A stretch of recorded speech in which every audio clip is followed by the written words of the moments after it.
Alvin, what's up, man? What's up?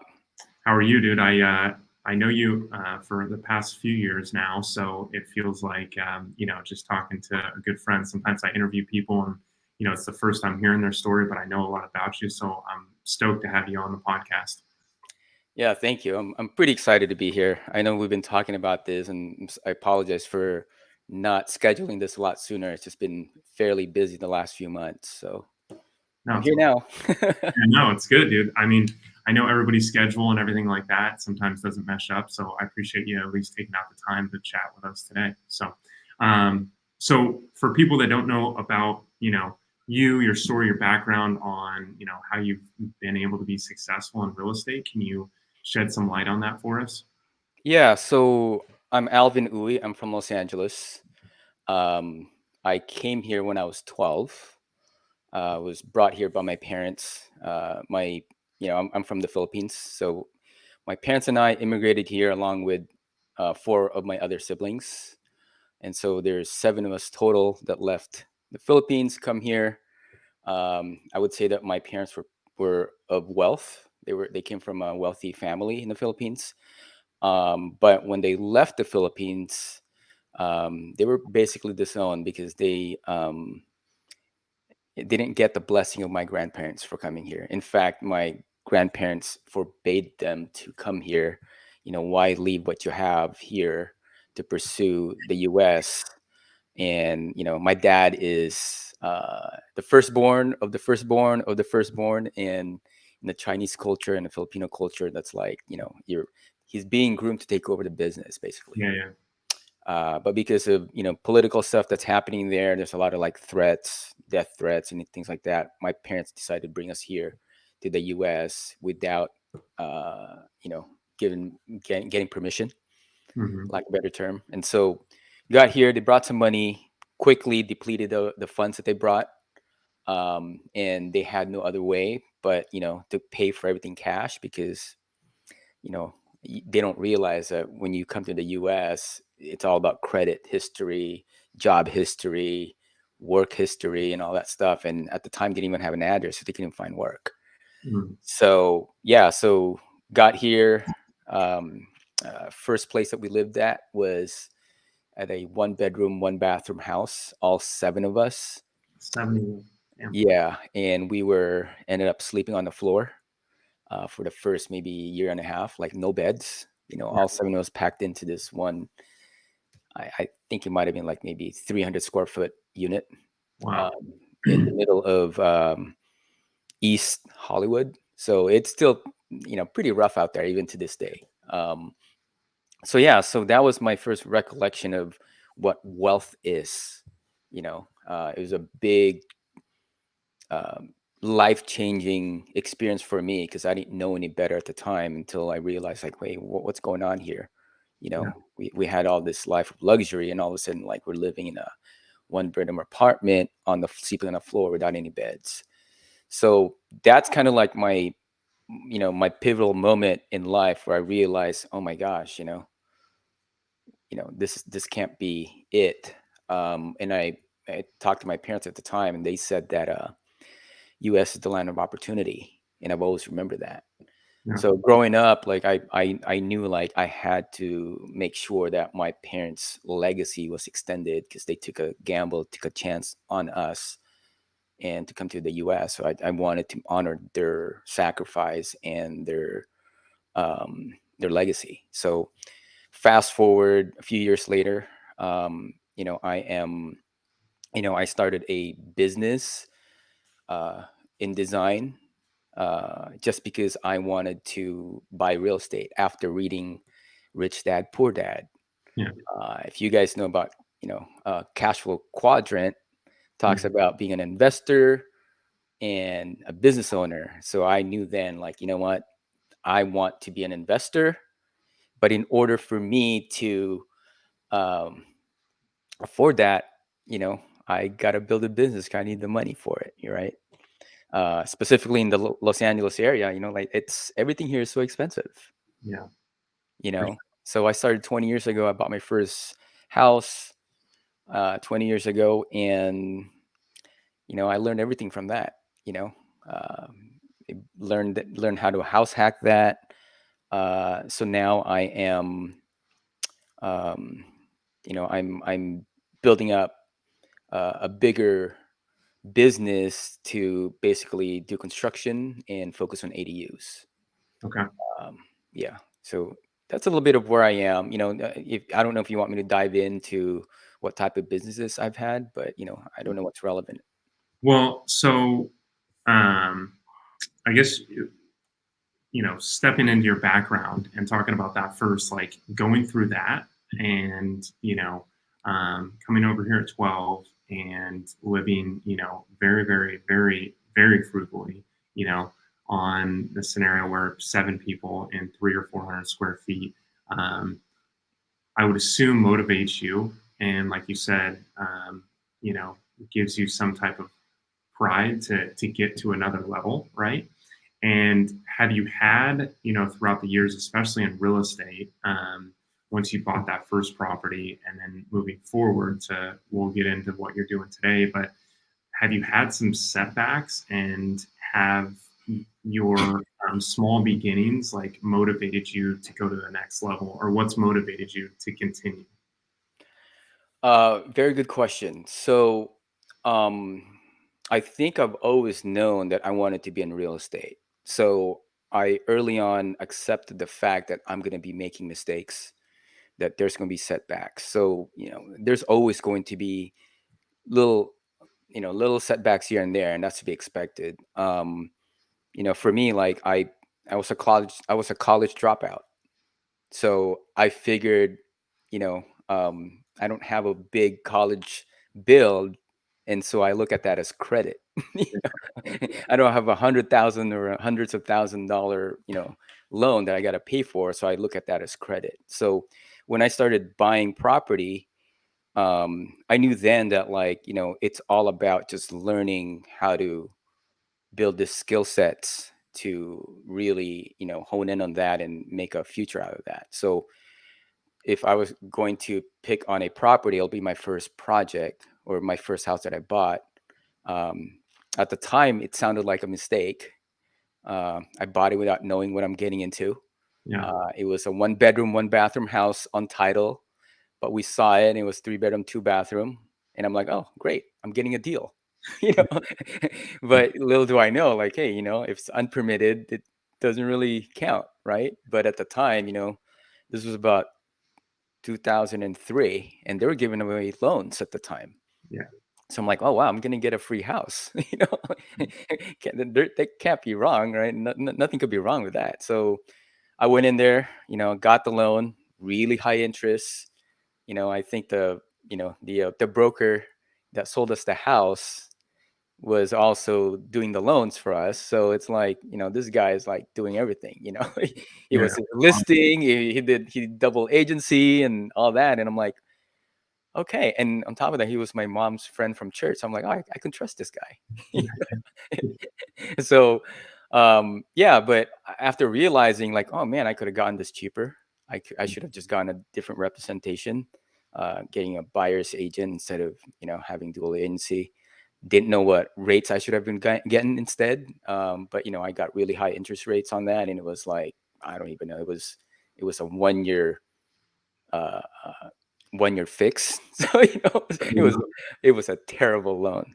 Yeah. Um, but I got through that. But at the time, my wife and I decided, you know, if we're gonna be focusing on real estate, we want to make sure we know what we're doing. So at that point, we went to all the seminars, whatever I can get my hands on, like meetups, even got a license, real estate license, just so I can understand documents and really know the ins and out of buying real estate. Yeah. And yeah, and so I learned how to navigate around transactions. Um, my wife, uh, at the time, she was still my girlfriend at the time. She moved in, Okay. and I said, "Look, this is a 3 bedroom house. I can't afford it. Can you help?" She's like, "Yeah, sure." And like, well, we got 2 other bedrooms. Do you know anybody else? And sure enough, she's like, "Oh, my sister's looking for a place." And then my brother was looking for a place. I'm like, "Let's bring them over." Next thing you know, they're paying rent. I'm like, "Oh wow!" This is great. So I was able to turn that around, and next thing you know, I'm like, oh, I'm not really paying any mortgage here except for maybe $200, a month. Yeah, yeah, yeah. You know, Yeah, so house hacking before it was actually house hacking, when you were doing it. well, I didn't know that was I didn't know what I was doing. Yeah, I'm saying like, okay, I got to cover the mortgage somehow. yeah. And then I also had started like a side gig at the time, so I had another business, and I was making some income from that. And I'm like, hey, I wonder if this business can pay for this room for rent. So next thing you know, I'm fully covered. So Yeah. So, coming from there, so do you still have that property today? yeah, I still do. Oh, you do? In fact, that opportunity back then, which I thought wasn't really a good opportunity now, because that property I've had for over 20 years, um, it's now worth 1.1 million as is. Really? Um, and it's a 9,000 square foot lot.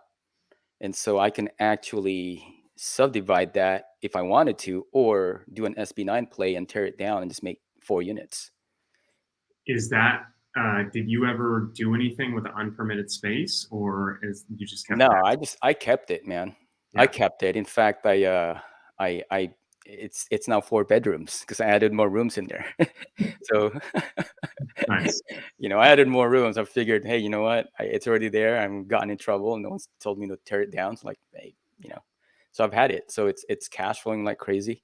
nice. But if I do the SB9, which I have a plant in the works, that property, which I bought for 323,000, it's now worth 1.1 as is. Wow. I can use the equity in there to build the SB9 and 280U, so I'll have 4 units altogether, Yeah. and this will be worth at least probably roughly around 2.6, Wow. and it should cash flow at that point. Yeah, Yeah. that's huge.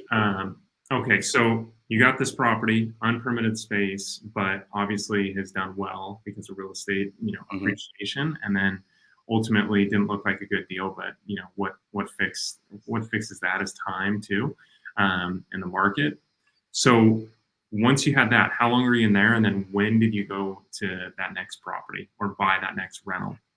Okay, so because it's in LA, everything's expensive, and at the time, like I was still really learning real estate, and I didn't know when to jump in. So I figured, okay, let me just save more money. Yeah, At the time, like, I didn't know you can, yeah, I didn't know about financing leverage. So I was thinking like, oh, I got to save 20% down. I still had a W-2 job at the time. So, so I was saving money. I was learning real estate. I was trying to learn how to rehab. And so there was actually a friend of mine who worked at a company, and they were flipping houses. Come to find out that they weren't actually flipping houses, they were keeping them. So they had an operation that's like they were turning you know, maybe 12 to 15 units a year, yeah, single family houses. And so I would show up at the job site with my friend. So all the guys around there thought I worked for the company. So I would go there and like, just kind of observe and talk to them. Next thing you know, they thought I worked there, but I was learning the trade, you yeah, know. And so I saw exactly what they're doing, and that's when I realized, oh, this is the way to go here. yeah. I learned the operations. So I waited and waited, and then I started buying another property by 2007. I Good. bought 2 condos in like Florida, Okay. and you know what happened the next year? It crashed. Yeah, So I'm like, okay, that's the last time I'm gonna buy out of state. Because it just, I think I might have lost a little bit of money there. I can't remember exactly. So I realized then, okay, maybe out of state is not the way to go. Let me invest in back in California. okay. It just really, it traumatized me a little bit. Yeah, yeah. You still have those? The ones No, in I got rid of them. I okay. got rid of them. The issue with that was at the time, there was an issue with overbuilding Yeah, around 2007, 2008. There's a lot of issues with overbuilt because no one is actually renting properties because everybody can buy properties. yeah, yeah, So it's a whole different dynamic. yeah, And I bought the 2 condos thinking I'm going to cash flow, but yet there's other condos in there. There's like three, maybe 30 other units that are vacant in the same complex. Okay. And I wasn't told that. Yeah. I wasn't told that. I didn't know. So I'm like, okay, this is the last I'm going to do sight unseen purchases. You Yeah. know, and so that was a big mistake that I realized. Okay, maybe I need to be able to keep an eye on these properties and just I need to just operate in my backyard. Um, yeah, So, all right. So operating in your backyard, as a lot of people say, and I think I've seen some posts of yours too. Is like, hey, why do you invest in California when it's so tough? Especially because the state's more tenant friendly than it is landlord friendly. And then secondly, how have you been successful, especially with those each law, feels like every year everything's changing. So how have you been successful in a state that's very tenant friendly? And then also, how have you been successful on, abiding by all the laws and everything else and being, still a landlord? yeah. So that's a tricky question. So um, I would say that at the time I didn't know any better. You Yeah. know, I mean, I just figured I'll take the chance here. I look at it in terms of, do I want appreciation? Do I want cash flow? Right. I had all these other businesses at the time. So I had design agency, I had a toy company, so those were doing well. I'm like, I don't really need the cash flow. I'm making over 1 million on these other businesses. I need some tax shelters and I just really need to park my money elsewhere. So to me at the time, I was just dumping money into building these properties and Mm, and buying these properties. So 2009, I bought I started really buying more properties. I started buying REOs, things like that. So single family isn't really affected by rent control as much as multifamily. So I know that in California, it's like, okay, well, if I keep buying single families, it's exempt from rent control, and so I focus on single family. So that's one thing. And then also in California, if you build new construction multifamily, that's exempt from rent control for the next 15 years yeah. of the date of certificate of occupancy. Okay. And so that's kind of how you skirt that a little bit. But, I mean, obviously I would buy properties with tenants in place. And sometimes, I just kind of, I just kept them. Yeah. But I would raise the rents every year, and tenants expect it. And so that's one thing about California is like, they tell you rent control, but that's a double-edged sword, right? Hmm. Because of rent control, there's no inventory. There's no inventory, so therefore there's scarcity in terms of availability of units, and so you're able to raise your rent. Yeah. Yeah. Yeah. You know, so so that being said, I kept on raising my rents every year. Okay. And tenants expect it, and at some point they end up leaving because they can't afford it. Yeah. Um, so I end up turning them, and next thing it's cash flowing. Um, yeah, I mean, there's a lot of different things you can do, but it's really specific to whether it's LA rent control or LA County or all the different areas. Yeah, and so raising these rents, how much would you raise them, and how long would you say an average tenant would stay until they say you're pricing me out? I got to go somewhere else. Um, well, so I look for a certain demographic. So all of my properties that I keep are in, like, I would say, B areas. Okay. And so coming in, I would look for professionals. Some of them are roommates. So I always know, like with roommates, like they have maybe 2 or 3 year, Yeah, yeah, before they can't stand each other. yeah, Someone's bound to leave, and so I keep them as a group. And if someone wants to leave, it's an opportunity for me to just, hey, look, you just can't renew your lease unless you're coming back together. yeah. And so that's one way for me to challenge them on that. But most of the time these are professionals, so they're always paying on time. They I make sure that they can support the rent. Hmm. So I'm operating here in Eagle Rock, Burbank, some areas of Northeast Los Angeles, and so to some degree, um, you know, it was even unaffected in COVID. Like during COVID, it's like all my tenants were paying. Mm, okay. Yeah, so I didn't really have to deal with um, you know, non-payment, and also I don't have any C-class tenants Yeah. in C-class areas. So I think that's how I make sure that I, you know, de-risk myself when it comes to buying property. It's all about location, location, location. Yeah.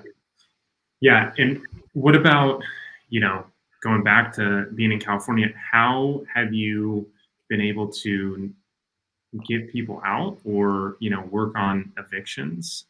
Has that been, you know, something that has been challenging for you? And how have you been able to navigate that? I am fortunate to say I've never actually evicted anybody. I That's really, haven't. I haven't had to. So, uh, you know, I just knew like when I first bought my property, the first thing I learned is like, okay, I got to make sure I get the right tenant.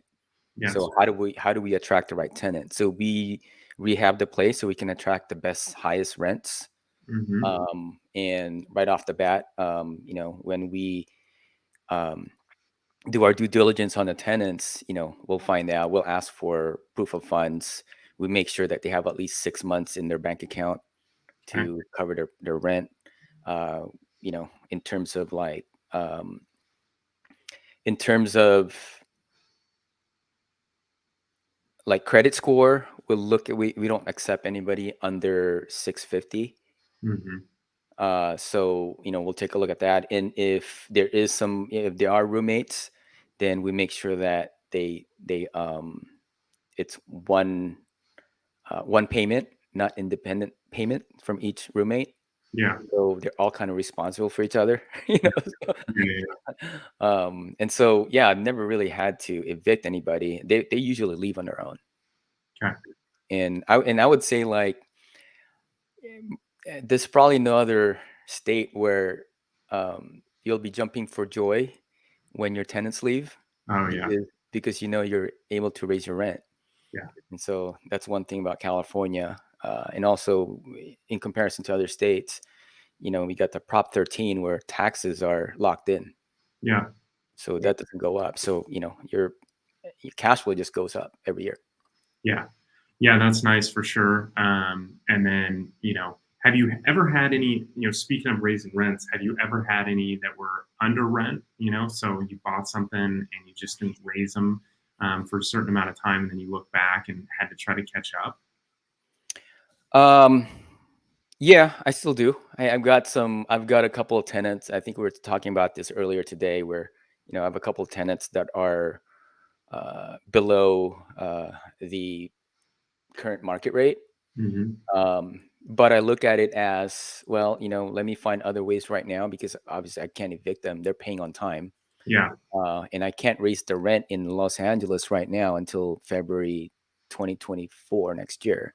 Okay. But they would, you know, but they're aware that I'm going to be raising rents. Yeah. Um, but what I'm doing at this time right now is okay, what can I do to increase the cash flow on this? So I'm redeveloping one of these units into like, there's a 1 bedroom, 1 bathroom unit that I'm changing and developing it into a 2-story, 5 bedroom and turning that into student housing. Oh, okay. And then right behind that, I'm also putting up another ADU that's a 2 bedroom, 1 bathroom. And so I'm starting to focus on that demographic students because I just know like, you know, every year, every couple of years, it's gonna keep turning Yeah. different tenants. So keep staying on market rent. But when it comes to the existing tenants, you know, like I give them, uh, I gave them a notice. Look, you know, we're gonna have construction here. If you guys want to leave, you know, you're more than welcome to break your lease, Yeah. and I can even help you with assistance on, you know, some cash if you want. But know that I'm not forcing you out, Yeah. Yeah. so it doesn't trigger cash for keys scenario. Yeah. Okay. You know, not necessarily. Yeah. So, let's talk about ADUs. I know they're prevalent. I'm doing one, but I don't have as much as experience as you do, especially. Um, so, talk a little bit about what your business model is now, because I know you typically add some square feet if you buy a property. Let's say, you know, last month. you're usually looking at adding some square feet and then also building an ADU. So talk about your strategy for how that has come about and how you look at properties when you're going to try to acquire them. Okay, so that's a really good question, and it's constantly evolving. I'm still trying to fine tune that because the market's changing, interest rates are changing, and also there's lack of inventory. So you have to be a little bit more creative about it. But typically, what I look for is a small house in a big lot. Okay. And you mentioned earlier, I like doing additions because it's one way to really force the value Mm-hmm. right off the bat. So I'll typically target a 2 bedroom, 2 to 3 bedroom house.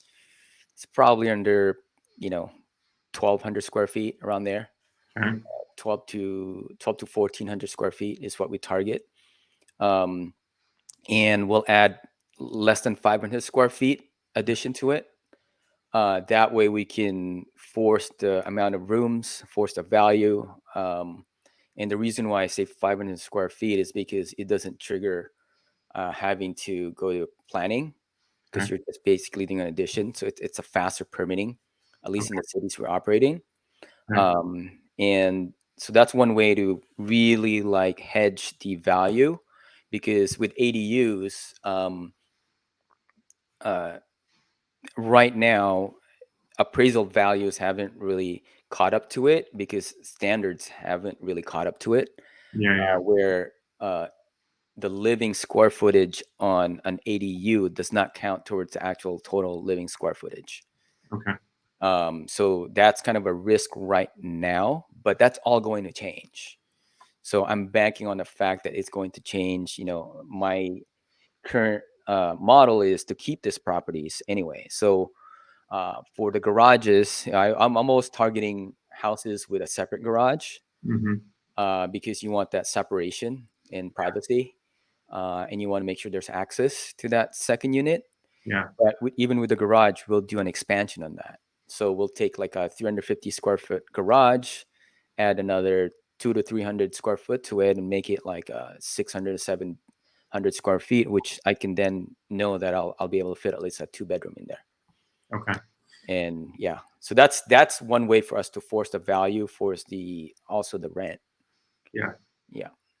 Have you cashed some of these out and refinanced? And have you Oh, ran into some? Have you ran into an issue, or all of them, if you've done that, on, like you just said, it doesn't count towards livable space, but there might be two doors down, someone did the same thing as you, and you were able to capture that as as a comp.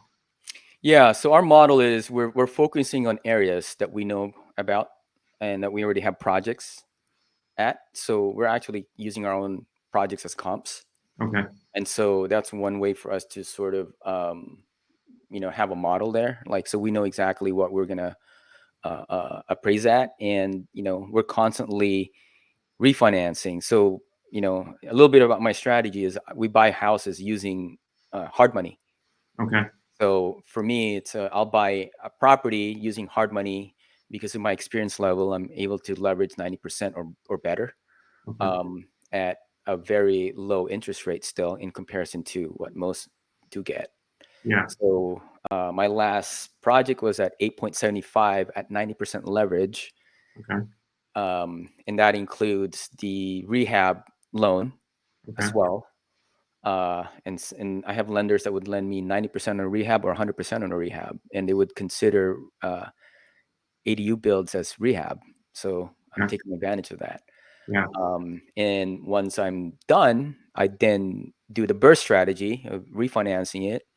Last project we done, so we bought it at last project we bought it at 920,000, and to do an addition and also expand the garage into a 2 bedroom. Okay. It cost us about 320,000, something like that, around that range. But our all in is probably about 1.3 ish. Okay. And then when we did a cash out refinance, it appraised for 2.08. So it's almost 2.1. Yeah. And so we were able to do a cash out refinance at 7% LTV, got all the money out, and still had an extra $50,000 extra. Wow. Is when you're doing these hard money loans, what's the time period of when you need to pay off the note? And then two, how long is it taking you for permits and construction? So, when we're doing these projects, typically permitting, it depends on the build, but anywhere from about 3 to 4 months usually. Um, and so, but we stack them. So we'll do the rehab on the front house first because it's going to be two separate permits anyway. Yeah. So we'll get the quick rehab on the front unit. While we're working on that, we're getting the permit for the ADU. So Okay. by the time we're almost done with the front unit, the ADU is getting ready. So I would say our build time, our last project I just told you about, that took about 10 months Oh, all in okay. all together. That's quick. And so, so that's, turnaround would be about a year. Okay. I would say 6 to a year, depending on the city. Yeah. Permitting would be the biggest challenge there, and it depends on flat area. If it's if it's on a grade on a hillside, then you run into some soil testing, and it just opens up some timeline issues. Yeah. But typically, it's about a year Okay. most, unless you're doing a bigger development where not all people know about this yet, but you can also add ADUs to multifamily. And Mm. so we have a couple of projects like that where, we have a 4 unit, we're adding 2 ADUs in the back, and that one's taking a little bit longer time. Okay. But that's also on a grade. So we had some issues with having to build retaining walls, and that took longer time than expected. Actually cost us more than we thought. So we actually, you know, underestimated that job a little bit, but it's still a good project. Yeah. The walls, I mean, retaining walls and stuff like that can get pretty pricey. Yeah. So, as you know, and then I know in 2025 it's supposed. Well, that's in 2020 they changed the laws. They said, hey, you can do it on rental properties. You have, do you know, or do you have a feeling? I would assume it's probably going to be extended to carte blanche, basically whenever. But I think it was, hey, you can do an ADU on any rental properties from 2020 to 2025. You think that's going to be phased out, or has it already been? I haven't checked that. No, it's not phased out. You can still do it, and I have a feeling they're probably going to likely extend that. Yeah. I think there's still a huge demand for housing, Yes. and especially now, like there's less and less people doing this, so everybody's kind of scared of real estate right now. So Yeah. I would assume that only those that really know how to do it will do it. So the last time I checked with the city, I asked someone in there, and I was told that most of the applications are coming uh, from owners, and a lot of them actually don't execute because they don't know how to finance. Yeah. They might go through the permitting and they realize, oh, it's going to cost this much. Well, and then they end up saving money, and they never end up pulling the job Yeah. or getting the job done. So it's slower. It's slower to build, for especially for your mom and pops. Yes. So I'm thinking, it's going to be some time. So they're likely going to extend it. They've even opened up a new bill, AB 1033. Yeah. I don't know if you've heard of that, where you actually can sell ADUs as condos now, Yeah. as of next year, Yeah. January. I believe January next year. You're allowed to sell these separately. Now, is that going to take some time to roll out? Likely, because there's going to be some challenges there. No one's really figured out the financing aspect of this yet. It's so new, Yeah. Yeah. and that's another challenge there. But that's going to change the landscape. Yes. Do you have to subdivide and do like an SB9 on that? If that's No, no. So here's one thing about SB9, and it's kind of a misconception okay. that I guess people think that subdivision is synonymous to SB9, which is really not right, or not correct. SB9 unit is typically the second unit Okay. on the property, right? It just basically means you're able to add a second unit With the SB9, you are able to, or at least have the option to subdivide if you want to. And that's the SB9 subdivision, Okay. right? But you don't need to take that option. You can actually add that second unit without having to subdivide. So that a lot of people don't realize that. So when I'm doing SB9s, I'm actually not dividing the property for many reasons. One is there's an owner occupancy requirement for SB9. Mm-hmm. So meaning if you do an SB9 subdivision, one of those units need to be owner occupied for the next 3 years. Got it. Okay. And then the other factor is if you do a subdivision, then you end up eating into your space because you need setback. Basically the gap in between a structure and probably a property line. So you're going to eat into your space. So I don't like doing that because I can't maximize opportunity in the footprint. Yeah, got it. And then so when you're doing the ADUs, you said roughly about 600 to 700 square feet. And I know if you hit 750 and above, you end up paying more fees and Impact fees, yeah. impact fees. So is that why you keep it below that number? Actually, some areas or some cities don't let you go beyond certain size. Right. And also, like, I like to, I think if you go a little bit bigger, you can. Look, I actually have a ground up ADU right now that's 1,000 square foot. Wow. So it really depends on the space. Some cities don't allow you to go 2 stories, but when I go 2 stories, then I'll go bigger. Yeah. Because it's all about the footprint and also the height limitations. Yes. Yeah. Yeah. Yeah. And what about building, on a garage or, second story like that? Have you done any ADUs like that? Like, let's say there's already existing, um, you know, garage and just building something above that. Have you done that type of stuff? We haven't done any second story from garage up yet, but we've had some multifamily where the bottom are garages Okay. that were then converted into ADUs. Yeah. So we've done it that way. And not to say that I won't do it, it's just I haven't found the right deal to be able to do that yet. Yeah. Yeah. Yeah. Yeah. And when you're talking about the 15-year for build on um, rent control, does that Mhm. also apply to ADUs? So, like, if you put someone in an Yep. ADU, okay, cool. Yep. So the rule is this, and when it comes to rent control, so it's actually really really important to know this. Not too many people are asking, are not too many people know about the ADU ruling in terms of rent control, especially in LA City.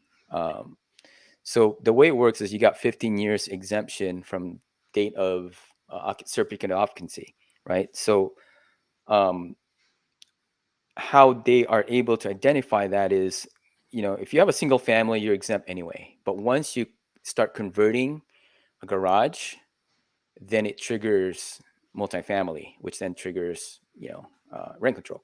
Okay. But the way they look at this is the certificate of occupancy on the ADU exempts the ADU, but then the primary home, if that was built in, let's say, 1920s, and it's before 1978, I believe, 1978, I believe is the cutoff, then that becomes rent controlled. Oh, really? Yeah, that becomes rent controlled.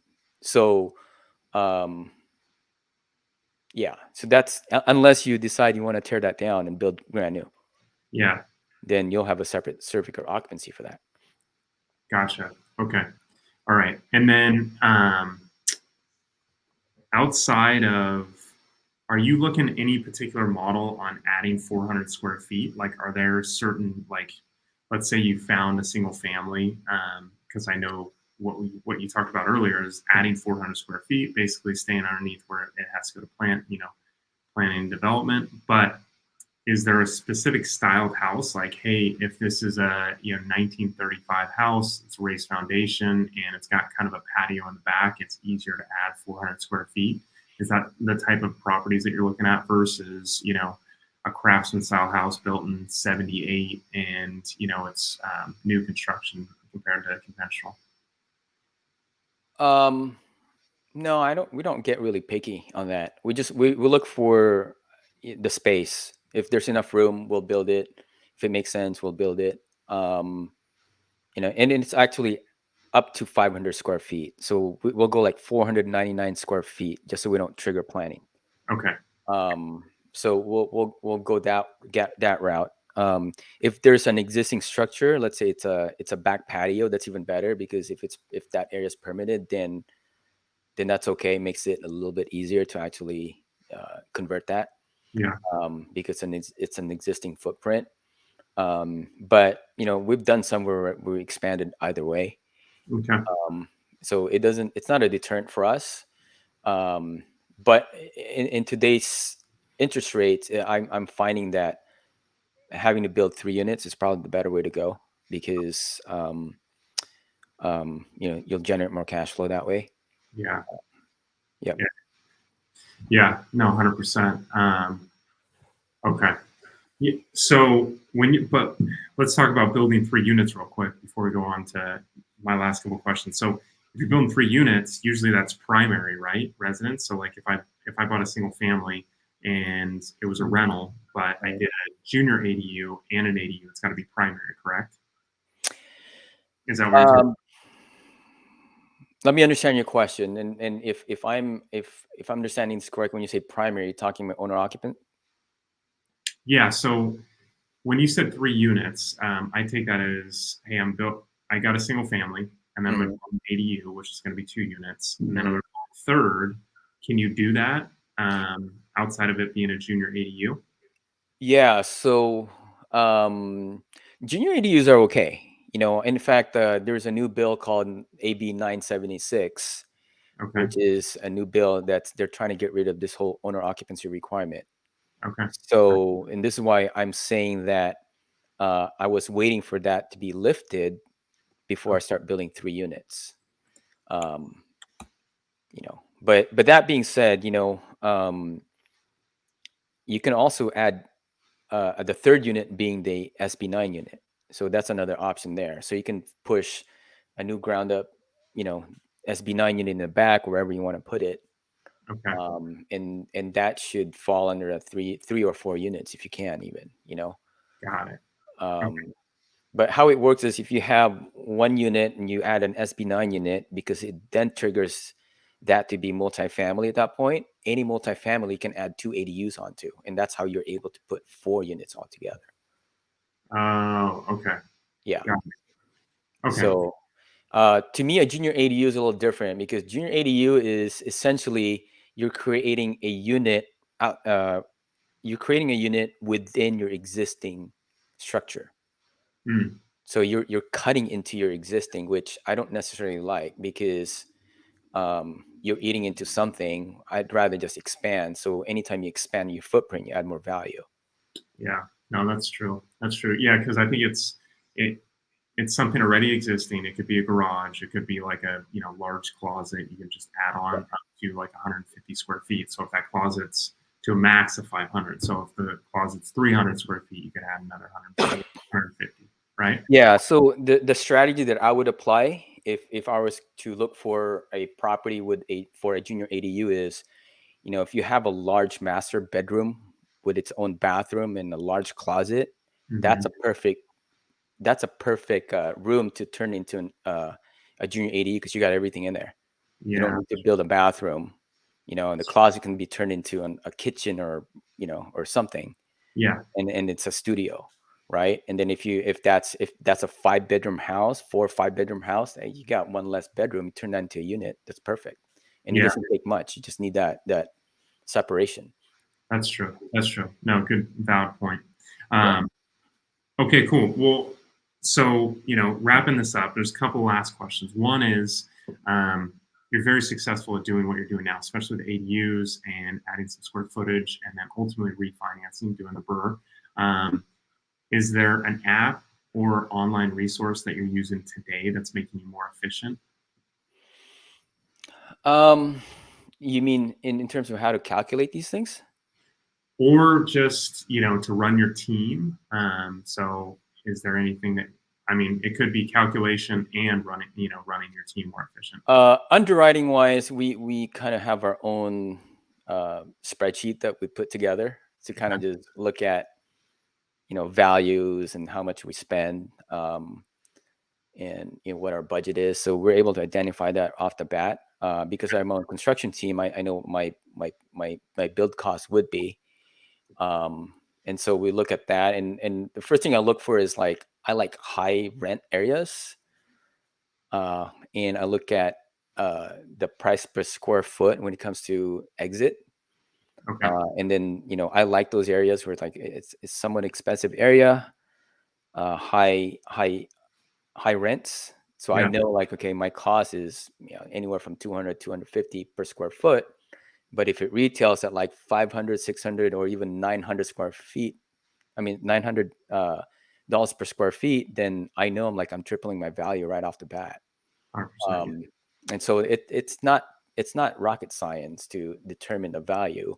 But when it comes to rents, then I use like rentometer to look at just the general area rent, and I can then price out like, okay, I know this is how much we should be expecting. Yeah. But to most cases, I'm starting to change strategies towards like midterm rental, Okay. because that skirts rent control altogether. Yes. And I'm also going to be generating higher cash flows. Yeah. Yeah. Yeah. Yeah. Yeah. Yeah. That's true. Midterm is huge, especially Yeah, these days. yeah. But we use like for team like communication, we use starting to use Asana Okay. as one. That's just like a task, and then we use Slack. Yeah. So I have a team that just I have a virtual assistants, and I'm actually onboarding an executive assistant right now to help us manage some of the stuff. But yeah, I mean everything is just those are basic applications that we use. Okay. Okay. Cool. And then what about one book that you can recommend that's helped you in business? Doesn't have to be real estate, but in business, to be better at the whole what you're looking at for business. Uh, Great book is that 10x is better than 2x. Okay.